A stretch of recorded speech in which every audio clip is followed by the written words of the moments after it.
What's up, guys? I'm Coach Cade, and today we are spectating T-Bone 155, a Bronze 2 Mercy main.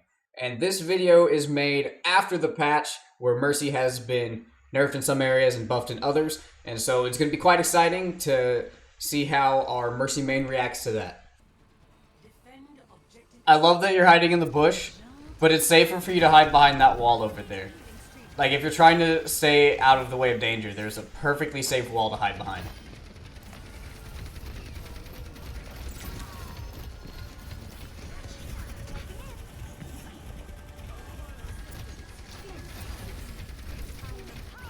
So, you don't have to stay with your tank that much if you're a Mercy, especially with the nerfs to her healing past half health. You don't need to be hanging around with your tank the whole time and trying to keep him up. He's okay, especially as a Wrecking Ball. They like to run around. He's going to lose you eventually, and he can heal himself now with his buff. So, he's really not worth sticking around with. Stick with your DPS.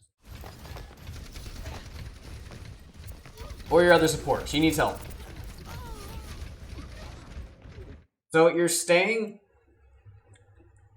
in the open a lot. You died right there in the middle of the point. You really should be trying to stay with your DPS as a Mercy. Your primary goal as a Mercy is to keep your other support alive and then pocket the DPS. And now with her buffs to her healing, she actually can sustain a lot more, but only when targets are below half health. So you can go around and heal the people below half health and then just keep pocketing your DPS. That's how you get the most value.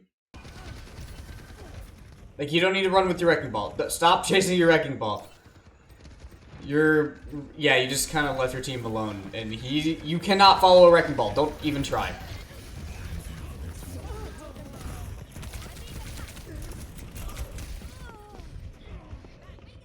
It's probably best to stay with your team and not battle Mercy so much. I don't know where you were going. If you're going to your Widow, you should not do that. Especially with all the enemies around. So just wait for your other team and pocket your Cassidy. Okay, we got a Kiriko now. Oh, wait, maybe not. Okay, we got a Moira now.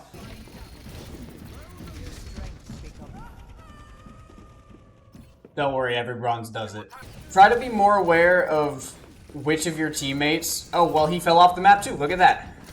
Try to be aware of which teammates need healing. So in the last game you sent me, because in case y'all didn't know, T sent me 2 of these. And the first game that you sent me, I noticed this a lot, is that you weren't realizing when your teammates were low. You have to be aware of the map and look around and see where your teammates are and see who needs healing and who you can sustain. Because a lot of the time, you're kind of just ignoring them and going aggressive. Even on Mercy, sometimes you're doing that. A lot of the time, you just want to chill out, just heal your team, and keep everybody alive. Please don't walk into that. Please don't walk in.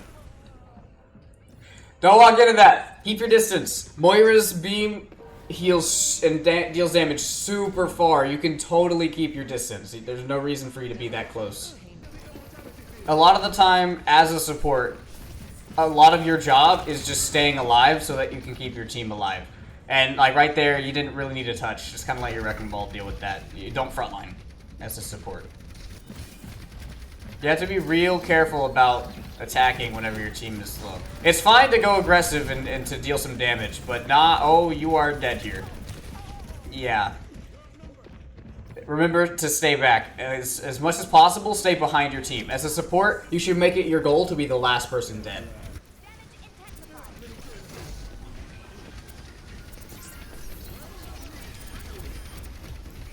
So you're pocketing your tank? Oh, don't pull out your pistol. You're pocketing your tank. Really, you want to be pocketing your DPS. Your other support can keep your tank alive. Pretty much you should only be healing your tank if he's under half health. Just get him back up to that halfway mark and then just keep damage boosting your DPS. Cassidy right now is really strong, so if you just damage boost the Cassidy, you should be okay. Yeah, your tank doesn't need healing or a damage boost. He's okay.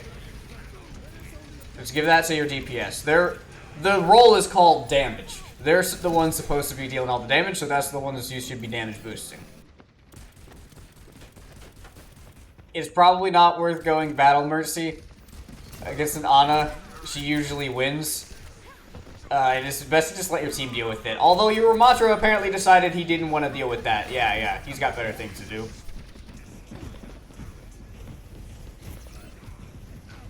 You're ignoring the rest of your team in order to try to get up there.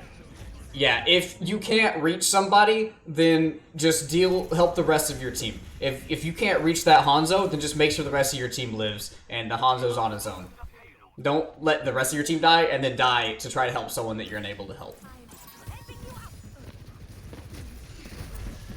Yeah, once again, you kind of let your Hanzo die because you're pocketing the tank and also you weren't aware of that he was taking damage. You have to be aware of your team. You have to be looking around and seeing who's low. Yeah, like your Cassie, he was critical for a while and you were just letting him. So you just have to be careful. Make sure you're paying attention to your team and their health bars. Your team deals more damage than you, even when you're in Valkyrie. It's usually best to damage boost your team and let them handle that. Because it's a lot more of a risk, you know, you got low there and had to back out. It's a lot more of a risk for you to go and try to get that kill than for your team to get that kill. Yeah, you're focusing on your tank a lot when your tank doesn't really need heals. You're leaving the rest of your team to die for the sake of your tank. Don't do that. Your tank is the person you should care about the least. Okay, they have the most health. The other support has an easier time keeping them alive, so you, as a Mercy, should be worried about the rest of your team.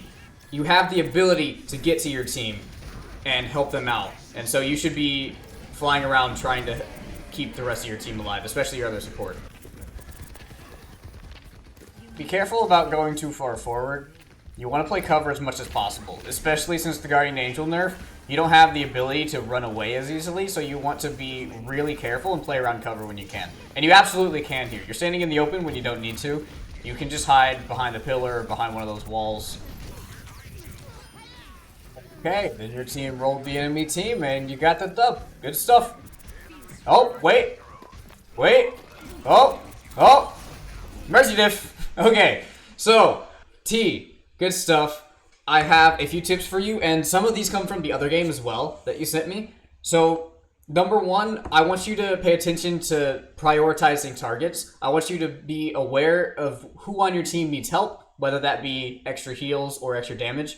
With the Mercy changes, she deals 45, or I say deals. She heals for 45 healing per second unless an ally is below half health, in which she deals 67.5 healing per second, which is a ton. And so I want you to be aware of who on your team needs help. If someone's below critical, you're going to get more value from healing that person than a person who's just like a little bit low, like the tank. I have to tell a lot of people this, but don't worry about your tank so much. He's okay. I'm a tank player mainly, and I always love heals, but I don't need them. I hate to say it, but you know, a lot of the time you have to just prioritize who needs heals or who needs a damage boost more.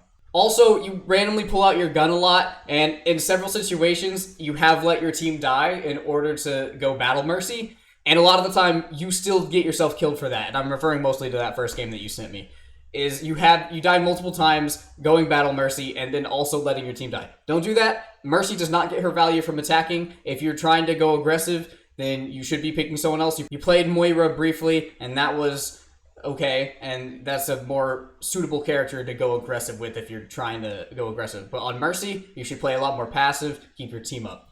She's very much a team player.